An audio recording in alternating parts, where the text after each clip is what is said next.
evening, Council Crashers. Which topic do you want to start with? Let's talk about the Jason, I'm going to say Momoa being in the Superman movie. Alright, so what we have so far, we got Wonder Woman, we got the same guy playing Superman, whatever his name. What's the guy's name playing Superman? Henry Cavill. Henry Cavill, yes. So what villain is Momoa? Is he playing a villain? Does it say? I'm sure he's got to be a villain, but I haven't seen who he's going to play yet. I don't think they know who he's been cast as. Almost has to be a villain now. Okay, so he was Conan. He was Conan. He was in Game of Thrones. I want to say like Count Drago or something. Drago, you know what I mean? Yeah, from Game of Thrones. Yeah, I want to say Drago. I don't know. Drago's good enough. Drago's pretty close. It's probably all the same. So what do you think about it? Enormously muscular guy, super tough, but you know he's not. He can act. He's all right. So can he really though? I mean, he just kind of flexes, right? He does flex really well too. Yeah, I never did see Conan, so I don't know if he's really good at that or what. No one saw Conan, so I'm not sure the movie actually exists. It's on my instant queue. Really? It's been there a long time. Oh wow. But I haven't actually watched through it yet. Yeah. So I can't on the list. But, so there's a bunch of people he could be, right? He could be. I think he potentially like Darkseid if they're going to go with a super villain for him to fight. But I don't know if they do that. So who's Darkseid again? What does he do? Darkseid is kind of the big villain in the DC universe. Okay. He has his own planet, and he's always fighting Superman and all the other heroes and stuff. Has he been one of like the post-credit sequences for any of these movies? No, he hasn't. But he kind of looks like the guy who was in the post-credit sequence of the Avengers movie. Okay, but yeah. He's got a lot of history. He's a very big super villain. Oh, what's this? You level up, so you put your point. You get 1 point. You put it on one of your things you have, so you're a little bit stronger. Okay. But you know, that would be a really huge villain though if he was going to be that guy. Another person he could be is Doomsday, who was the villain who killed Superman. Initially, he was just kind of this muscular fighting force, and no one knew where he was from, and just killed everybody. And then afterwards, either he became more intelligent or just started acting more intelligent and was conversant and everything else. So he's also Kryptonian, so that'd be if they wanted to keep going with the Kryptonian history, that he'd be a good smart addition that way. So Doomsday is the guy who killed Superman, right? He like woke up in a box in the comic book, I think. Yeah, he was apparently from space, and he crashed into Earth, and then he escaped from that. Okay. From the thing that Dave was sent from, but he's from Krypton originally. Okay. And if they want to keep going with Kryptonian backstory, he'd be a good addition for that. You could see, I guess if they were going to adapt Jor-El to be in that, you could have Russell Crowe come back for some kind of pre-credit sequence or early sequence, then introduce Doomsday later on. I just don't see how Wonder Woman and Batman play into that. Yeah, it's getting pretty packed, isn't it? It's a lot of people. Yeah, well, and Wonder Woman and Batman don't make a whole lot of sense. Like Batman couldn't fight Doomsday, so I don't know where they would come from. That'd be worth seeing, though, right? That'd be interesting. That would be interesting. The one thing that would kind of make sense with that cast would be that what we were talking about last time, the for the Man Who Has Everything script, where Mongol is the villain, and he gets this plant on Superman that makes him dream of a world he'd prefer to be in. Then to escape that world, he has to overcome the dream. He has to destroy that world. And that comic book and then the cartoon both had Mongol and Batman and Wonder Woman. So that would be this cast, if they were going to that story or something based on that story. Okay, I can see that. So Mongol is also just kind of a big tough guy who fights everybody, and so Jason Momoa would be good for. Is that Jason, right? Yeah, he'd be good for that role too. So anyway, I'm excited. I think it'd be fun to see him fight Superman as whoever he's going to be, because he's a really big guy and it'd be a good fight. But I'm not sure, so far who he's going to be. Well, no matter what, it's going to be better than Spider-Man 2. Well, while we're on movies, let's talk about Godzilla for a few minutes, though. 'Cause that was a big announcement this week. Starring apparently Bryan Cranston, who I guess is cashing in all of his actor credibility to do Godzilla the first thing out of the gate. No, Bryan Cranston will be in your movie. Whatever your movie is, Bryan Cranston is down. He'll be the best thing in your movie. He'll be great. Yeah, it's very true. He shows up in every movie, but now he's recognized. People will actually see him and go, that's Walter White. What the hell's he doing? Yeah, but even, regardless, he'll be in your movie. Did you watch the trailer for this thing? What is it? Did you watch the trailer for this thing? Yeah. So, it strikes me remarkably like the story of Ring of Fire, right? The Christian Bale movie, where they're diving out of the sky to take out the dragons. I don't remember that part. Is that right? So Yeah. They dive on airplanes to get the dragons? Yeah, with like nets and stuff like that. It was like the worst idea to attack a dragon, and it never worked in the movie. Every time they did it, everybody dies. Over and over again, they all die. And that's like the main shot of this trailer is them all falling from the sky, like looking at Godzilla as they pass him. Maybe they're doing something different, but it looks a lot similar to me. It really is just like I thought they were feeding Godzilla. I thought that was the plan. That Your country needs you. Godzilla's sick, and we gotta feed him some Yeah, it looks just horrible. I mean, it's just gonna be a special effects montage. I don't know who's directing it. Maybe it's gonna be inspired some way, but right now I can't tell you anything about it that's besides just the spectacle of I can't believe they're making this movie. I don't know why. I'm not at least bit curious about it yet. Well, I don't know if it's going to take place in Japan either, because it does kind of get me at those fears. Like when the nuclear plant went off, Fukujama, the plant. Yeah.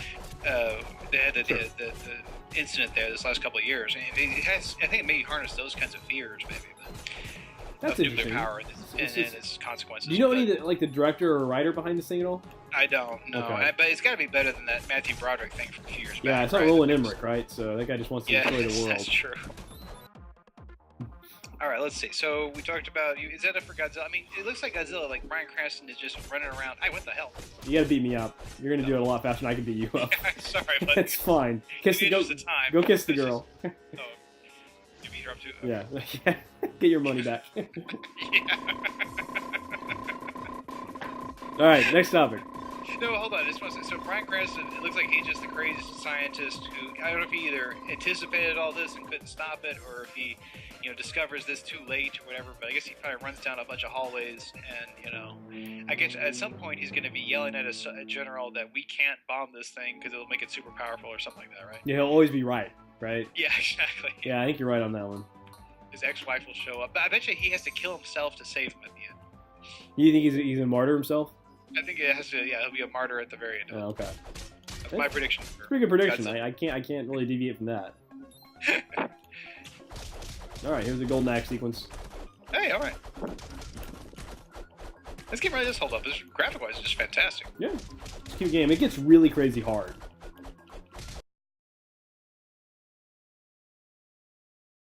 Okay, Fallout 4. So, huge announcement this week. Very exciting stuff. This came on the heels of the false hoax thing they had, where it wasn't actually Fallout 4. It was just a creative website that created this really kind of game, this alternate reality game around the Fallout guy, the Survivor guy. That was a total hoax. But this thing, I get in the heels of that. Bethesda kind of let this thing slip about the voice actors let it slip that they were in this game together. Starts out with the war never changes dialogue, which is how they started out every Fallout game. So I mean, I couldn't be happier about it. I mean, this is the game of the new consoles for me. This is what I will buy a new console to play Fallout. And this is your console seller? This is it. This is what I've been looking for. I mean, Grand Theft Auto probably could have gotten me there if they really did that. I mean, I'm not sure Watch Dogs is going to do it for me.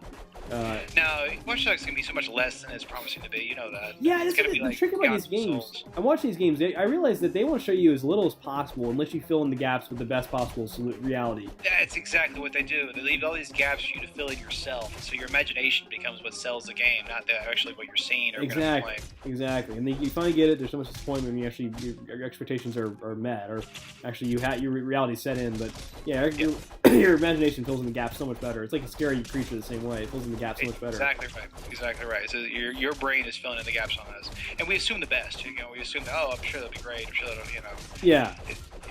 It never works out that way. That demo of the guy going to the club, that's probably a linear sequence, if at all, in the game. There's probably not much other way to do it. I mean, if they are, they're not as developed or as interesting or whatever. So it's going to be not as impressive as you hope it's going to be. Yeah, so anyways, Fallout 4. I mean, in Boston, which makes sense. I guess they really enjoy kind of mixing it up with the American kind of history. And I think it's a good... That's a good point. Yeah, think about that. They are kind of, it's kind of a theme of it is American history, and so even with Las Vegas, they had a lot of stuff there, and with obviously with the first game in DC. Yeah, I mean, I'd like to see it in Los Angeles. I mean, just having experience, I like to, or New York even be fun, but Boston's got that culture, the history, and it's going to be a good idea to do the juxtaposition of kind of an alternate reality from some point in Boston's past. That's going to be a good way to do it. Oh, you toss in Harvard, and you have all these other things they could be part of it too. I'm sure. Yeah. And I guess there's other cities that would be nearby for what do you call it, the DLC that would inevitably follow. Yeah, you're right. But I'm with you. I will. It'll be my system seller too. I played Fallout 3 endlessly, and I played Fallout 3 New Vegas endlessly. That was my favorite games on the Xbox. Was New Vegas. I don't know why I liked it so much. I guess because you had those friends that could follow you. They were so much fun. You like that? I mean, I thought it was okay. I didn't think it was great. I got really into it. I don't know why. Is this the part where we get chased by the thing? It's coming up. Oh, okay. But yeah, I mean, this is I think it's great. Yeah, I'm looking forward to seeing. I don't want them to change a thing. Just make it, just like the other ones were. Yeah. Yeah. Don't worry about making it cooperative, for God's sakes. No, it's fine. Just make it huge and go on forever. Huge isolating experience. Where I have to get out of someplace and get a gun and start defending myself and just find out about the world. It's gonna be great. I mean, it's gonna be perfect. So, I mean, I play Fallout 3 right now if I had the time. I just do that for still because it's such a good game. Yeah, it's a lot of fun to play. It doesn't even need to be all that pretty. It's just, I don't know what makes it so engaging. But do you know, is there going to be anything in the way of in the way of a release date anytime soon? Like, it's a great question. I think everyone wants to know the answer to that. There's not anything announced yet. I think that reality is, I mean, without even seeing stills of this game so far, we're probably looking at late 2014 at the best. Okay. Which is kind of important. Yeah, you're right. It's like the games you're guaranteed of are things like Assassin's Creed or something like that, where it's not going to deviate a whole lot from what's already there. Who the hell is playing those games? I don't understand Assassin's Creed anymore. Like, they wanted to make a pirate game, and so they just made it and called it Assassin's Creed. Yeah, they will do that forever. Whatever they want to make, just call it Assassin's Creed. Guaranteed sales. Yeah, it's so frustrating. Oh, speaking of that, last time we talked about games we're playing this Christmas. So I beat Grand Theft Auto. Yes. Let's talk about that quickly, because that was such a lackluster conclusion. Just to say, I mean, people were the excitement about Grand Theft Auto was huge. The hype was huge. When it finally came out, people were kind of not really talking about the game much anymore. I mean, the actual story is not that impressive. People, and I feel like it's winning all these awards this Christmas, but I don't really feel like anyone's all that excited about it still. Yeah, not anymore. Not at this point. I mean, they released like a creator, like a world creator thing I talked about last time, which I'm excited to see what it looks like. But I mean, I guess reality is it's probably not going to mean a hell of a lot. I mean, people will still go back to playing Minecraft and Call of Duty and stuff like that, and this won't matter a whole lot in the long scheme of things. So yeah, it did. I think it's doing great at what it does, but what it does is just not all that interesting right now.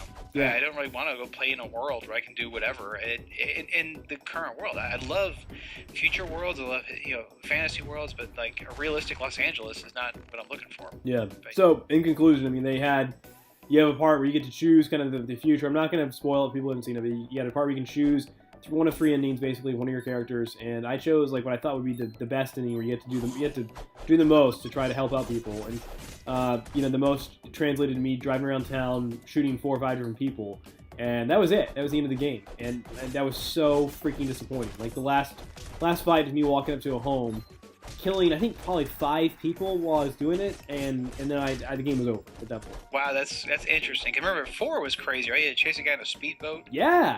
Yeah, exactly right. 3, I forget what it was. 2 was great because that was like Scarface all over again, where your friends coming after you and you got to defend your house. Yeah, I thought 3 was like you had to like drive across town and shoot a helicopter down with a rocket launcher or something. I forgot. There's 4 was pretty chaotic. I mean, it got huge. There's lots of stuff that happened, and I remember you were evading the home, and then you get on the motorcycle and you drive off the top of the home in the motorcycle and have to chase a guy and get on the speedboat, and like you said, and that was great. Now this game, it did have another heist. The game hinges. The best parts of the game hinge on the heist you do. And there's one early on, a diamond heist that's great. And then there's a couple of smaller heists later on that are not as interesting. And then there's a final heist you kind of talk about throughout the game. And you get there at the very end, and it's a scripted car chase sequence that happens afterwards where it slows down, and you see cop cars running into tankers and stuff, and that's kind of cool. But it's a pretty brief sequence, and that's like the highlight. That's the heist you've been waiting for the entire game. And it's not nearly as interesting or as fun as the Diamond Heist was, in my opinion. That's interesting. Like it peaks, so the game kind of peaks early then. Very early. But anyways, it was such a disappointing conclusion for me. And to be fair, when I wrapped it up, there's more to play. Like somebody's mom shows up and you got to deal with her, and I think there's a couple more missions. But the credits have rolled on my side. So the game is essentially over. It's just not great. Disappointing. That's interesting. And I haven't heard that from anybody else being disappointed with the ending. So yeah. Hey, get this part. Get ready. It's like Battletoads. You got to jump over the logs, and then every now and then there'll be doorways you have to go through, jump over those logs, and if you go up, if you get hit, it stops you. You get hit. So stay close to his face, and then jump now. And then there'll be doors you have to go through in a second. So look for lights to tell you where the doorways are. And right there, in the middle, right there. See that?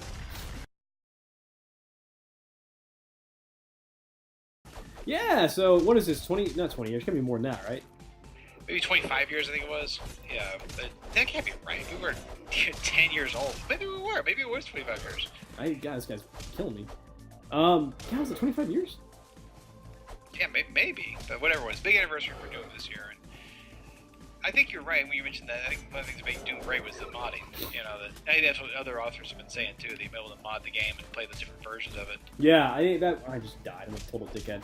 Yeah, you're right. That was one of the first games that allowed you really to do that openly, or at least people figured out how to do it. They were at least embraced in the community, and people enjoyed that more than like Rise of the Triad or Heretic or Hexen or anything else that came out around that time. All the guys who tried to emulate Doom, yeah. Well, a lot of those were Doom, the same guys. Raven Software, I think, was the same people behind, like with id Back in the day that did a lot of those games. But yeah, it's a huge deal, and the Simpsons mod with that Shaggy bonus level, that was such a the Scooby-Doo bonus level was such a brilliant idea. And it just, to this day, if I am watching episodes of The Simpsons and I hear lines from the mod, I recognize them. Yeah, I know what you mean. They're all from basically 1 or 2 seasons, right? Like yeah. In the show. Like, hey, Wiener Boy, where do you think you're going? That's yeah, exactly. I heard that all the time. That Simpsons mod is phenomenal. Damn it! So it just keeps going. Yeah, you got this. You're doing great.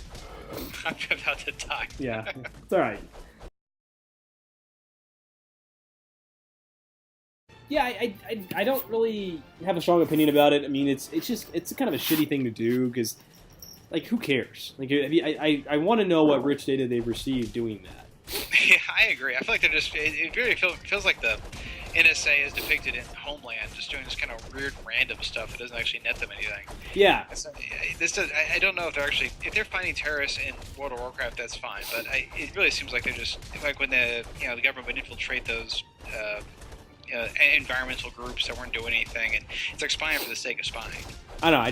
I can't imagine this being like they can't get anything rewarding out of this whole thing. It doesn't really surprise me a whole lot, I guess. It's just kind of a ridiculous waste of time. It's going to be the plot to a really boring Tom Clancy novel. Yeah, you're right. Like, what criminal mastermind is doing it this way? Yeah, I gotta. When I sneak it online and get my crew together, and we're gonna infiltrate the dwarves. Yeah.